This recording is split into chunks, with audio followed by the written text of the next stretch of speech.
Bienvenida, bienvenido a este análisis en profundidad. Hoy nos sumergimos en una de esas frases que todo el mundo ha oído, pero, bueno, cuyo significado real y su historia a menudo se nos escapan. Laissez-faire. Una frase que suena a libertad, ¿verdad?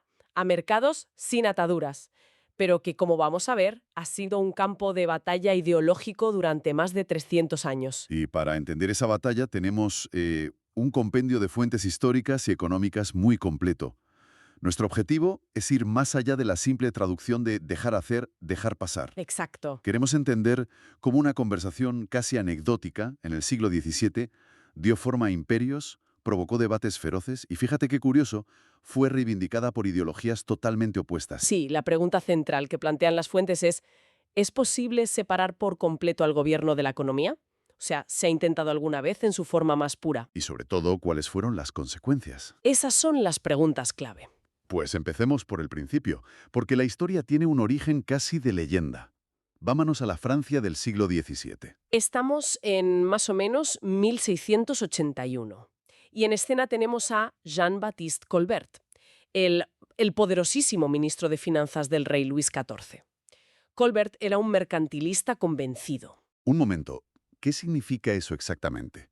Ser un mercantilista. Para situarnos, pues a ver, significa que creía que la riqueza de una nación era como un pastel de tamaño fijo. Y el objetivo del Estado era acaparar la mayor porción posible, principalmente acumulando oro. Ajá. Y para eso, el gobierno debía intervenir en todo, controlar importaciones, fijar precios, conceder monopolios. Una intervención total, vamos. Vale, un control absoluto. Y en ese contexto, Colbert se reúne con un grupo de empresarios y les pregunta, imagino que con toda la buena intención del mundo, ¿qué puedo hacer por ustedes? Y la respuesta de uno de ellos, un tal M. Lefebvre, pasó a la historia. Dijo simplemente, laissez-nous faire, dejadnos hacer. Es una escena potentísima. Un empresario pidiéndole al poder que, sencillamente, se aparte del camino. Es un momento increíble. Es una réplica genial. Pero aquí viene el primer dato curioso de nuestras fuentes. Aunque la anécdota es de 1681, la frase tarda muchísimo en aparecer por escrito. Efectivamente, no se encuentra impresa hasta 1751, 70 años después. Y lo hace en el diario del marqués d'Argenson, en un arrebato de frustración donde escribe «Laissez-faire, mort de Dieu, laissez-faire», Que vendría a ser como un... como un «dejad hacer por Dios, dejad hacer». Se nota que lo decía con convicción. Claro, se le nota. Pero de un arrebato en un diario a una teoría económica, hay un trecho. ¿Quiénes le dieron cuerpo intelectual a esa idea? Ahí entran en juego los fisiócratas, un grupo de pensadores franceses del siglo XVIII. Nombres como François Quesnay o Vincent de Gournay son clave. Vale. Ellos fueron los que convirtieron el eslogan en una doctrina. Creían en un orden natural y sostenían que la única fuente real de riqueza era la agricultura, la tierra. Ajá. Para ellos, cualquier intento del gobierno de regular la economía era una interferencia perjudicial en ese orden natural. Y a de Gournay se le atribuye la frase completa, «Laissez faire et laissez passer, le monde va de lui-même». Dejad hacer y dejad pasar, el mundo sigue por sí mismo.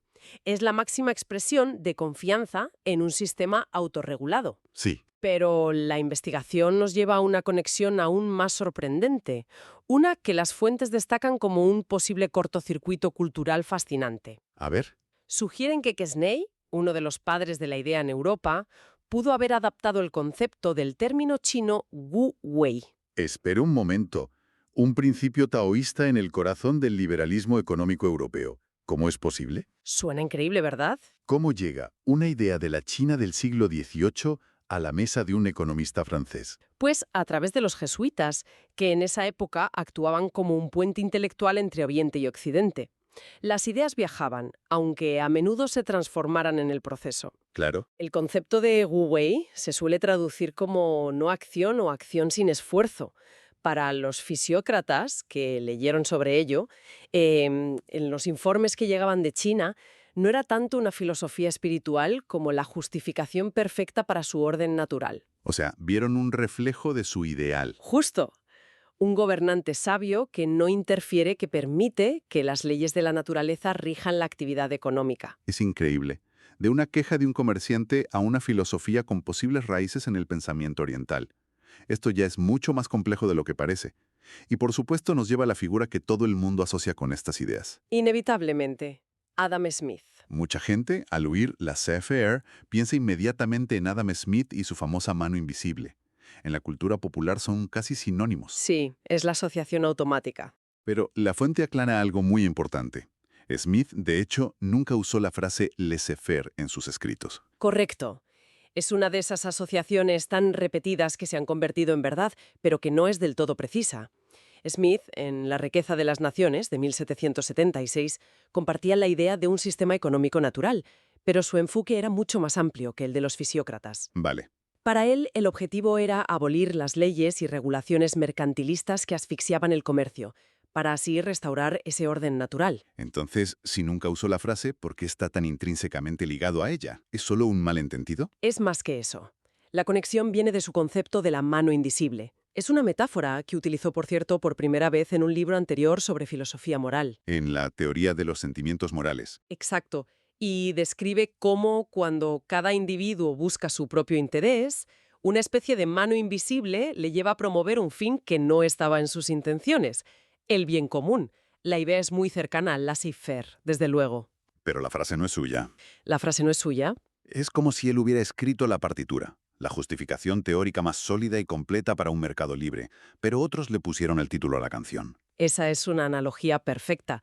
Su trabajo le dio al laissez-faire una base intelectual mucho más robusta, expandiéndola más allá de la agricultura a toda la economía. Entiendo. Pero es crucial recordar, y esto lo veremos más adelante, que el sistema de Smith no era una anarquía económica, dependía de un fuerte marco moral y legal. Y aquí es donde la cosa se complica. Porque una cosa es la teoría, con sus órdenes naturales y sus manos invisibles, y otra muy distinta es su aplicación en el mundo real. ¡Uf! ¡Y tanto! Y Francia, la cuna de la idea, fue también el primer laboratorio. Así es.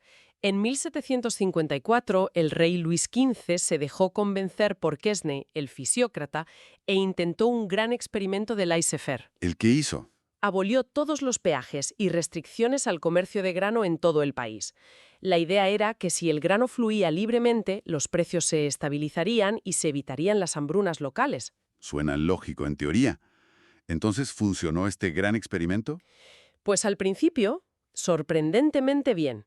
Durante casi una década pareció un éxito rotundo. El grano fluía, los mercados parecían estabilizarse. Suena demasiado bueno para ser verdad. ¿Cuál fue el punto de quiebre? La cruda realidad. En 1768, una mala cosecha lo cambió todo. Y aquí es donde la teoría se dio de bruces con la naturaleza humana y el pánico. A ver. Sin regulaciones, el precio del pan se disparó. Los comerciantes, buscando el máximo beneficio, como dicta la teoría, en lugar de vender el grano dentro de Francia, donde la gente se moría de hambre, lo exportaban a otros países donde se pagaba mucho más. El resultado tuvo que ser catastrófico. Fue una hambruna generalizada y brutal. El experimento demostró, de la peor manera posible, los riesgos de una desregulación total en un bien de primera necesidad. En 1770, la política se revocó por completo. Un ejemplo histórico tremendo. Y no es el único.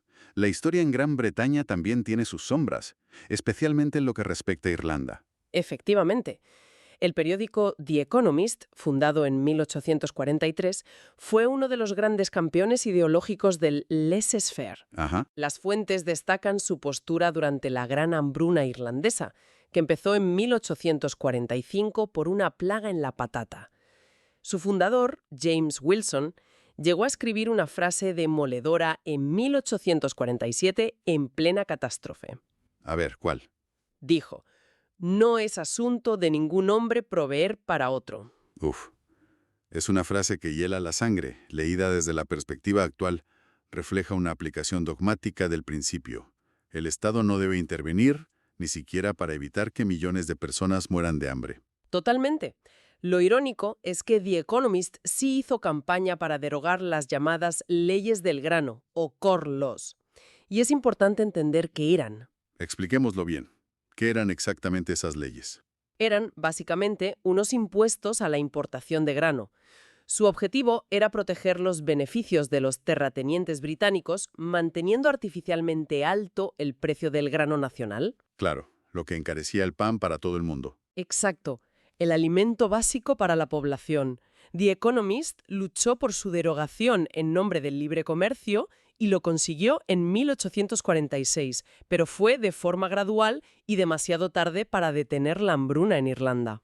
O sea que la ayuda cuando llegó... Fue insuficiente y tardía, en gran parte por esta resistencia ideológica a la intervención del Estado. Es una visión dogmática con consecuencias terribles. Y me hace pensar en el país que hoy se considera el mayor defensor de estas ideas, Estados Unidos. Claro. ¿Realmente se construyó sobre esta versión tan pura de laissez-faire? ¿O es más bien un mito fundacional? Esa es la pregunta clave sobre los mitos fundacionales de un país. Y según el material que tenemos, la respuesta es que es en gran medida un mito. ¿Ah, sí? La historiadora Kathleen G. Donoghue argumenta algo muy interesante. Para la mayoría de los liberales clásicos estadounidenses del siglo XIX, laissez-faire no significaba cero intervención gubernamental. ¿Y qué significaba entonces para ellos? Bueno, pues significaba que el gobierno no debía poner trabas a los productores, pero estaban más que dispuestos a que el mismo gobierno les ayudara. Ajá. Querían que el Estado estableciera aranceles para proteger sus industrias de la competencia extranjera, que diera enormes subsidios a los ferrocarriles para expandirse hacia el oeste y que financiara mejoras internas como canales y carreteras. O sea, un laissez-faire a la carta. No me molestes, pero ayúdame. Las fuentes dan ejemplos muy claros, ¿verdad? Clarísimos. La creación de la Oficina de Patentes en 1802, que concede monopolios temporales, el establecimiento del primer banco de los Estados Unidos para regular el crédito, o las leyes que permitieron la construcción del primer ferrocarril transcontinental con gigantescas concesiones de tierra pública. Visto así, Nada de eso suena a un Estado pasivo que simplemente deja hacer. entonces la idea de una época dorada de no intervención en Estados Unidos es más una construcción posterior. Exacto. Es una sobreinterpretación, un mito construido más tarde, a menudo para justificar ciertas políticas. La realidad histórica fue mucho más compleja y pragmática. El Estado siempre estuvo muy implicado en el desarrollo económico del país. Vale, el mito americano desmontado. Pero las fuentes nos llevan a un giro aún más inesperado, uno que demuestra la increíble flexibilidad de esta idea. Nos hablan de una variante del laissez-faire asociada con el socialismo. Sí, se conoce como laissez-faire de izquierdas o anarquismo de libre mercado. Socialismo y laissez-faire en la misma frase. Suena una contradicción total. ¿Cómo funciona eso? Pues tiene su propia lógica.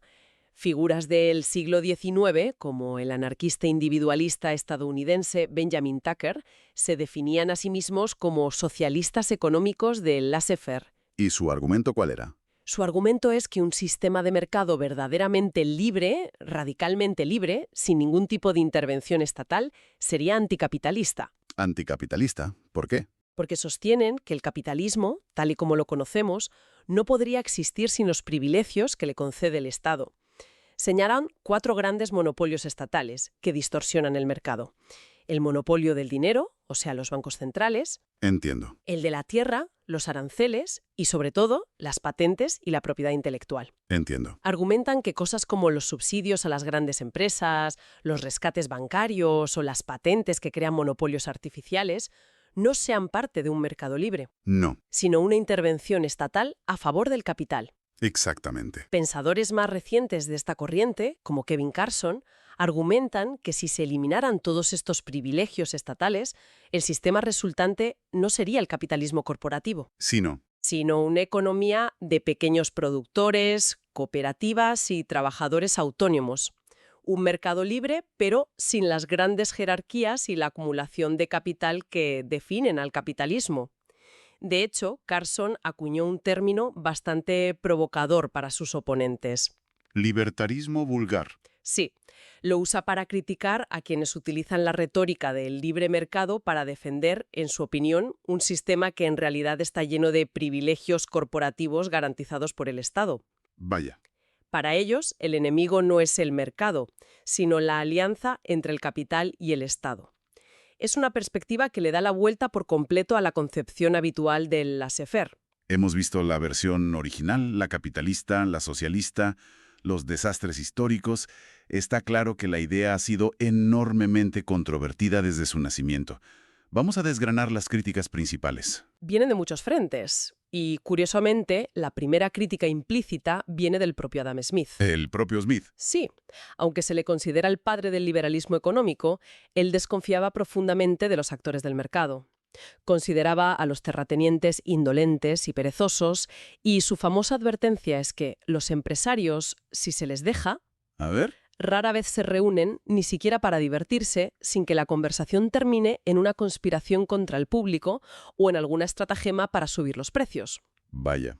O sea que ni el propio Smith era un defensor del laissez-faire en su forma más pura y dogmática. Para nada. Su sistema presuponía un gobierno fuerte que impusiera la justicia y un marco moral. Exacto.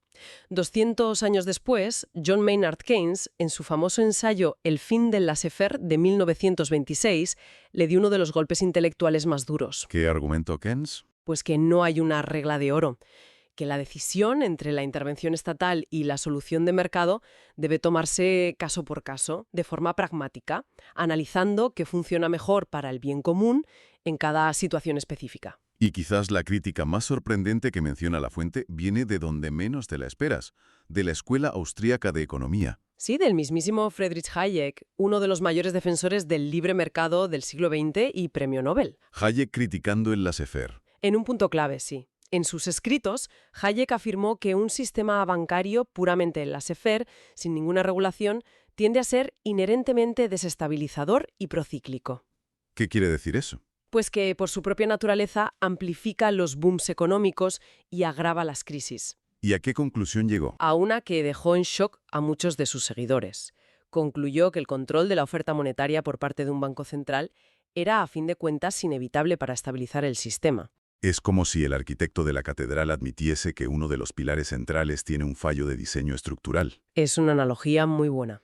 Y, finalmente, las críticas más modernas, las que resuenan hoy en día, se centran en lo que se podría llamar la ceguera del capitalismo puro. ¿A qué se refieren? A la idea de que un sistema movido únicamente por el ánimo de lucro es indiferente a la calidad de los productos, a la sostenibilidad a largo plazo, al impacto sobre el medio ambiente o a la dignidad humana en el trabajo. Claro. Argumentan que si el único motor es el beneficio, estos otros valores quedan necesariamente en un segundo plano. Hemos hecho un viaje increíble, de una simple réplica a un ministro francés a un principio que ha definido la economía durante siglos, con aplicaciones en el capitalismo, el socialismo y un historial, lleno de éxitos, fracasos y profundas contradicciones. Y la discusión nos deja con una reflexión final.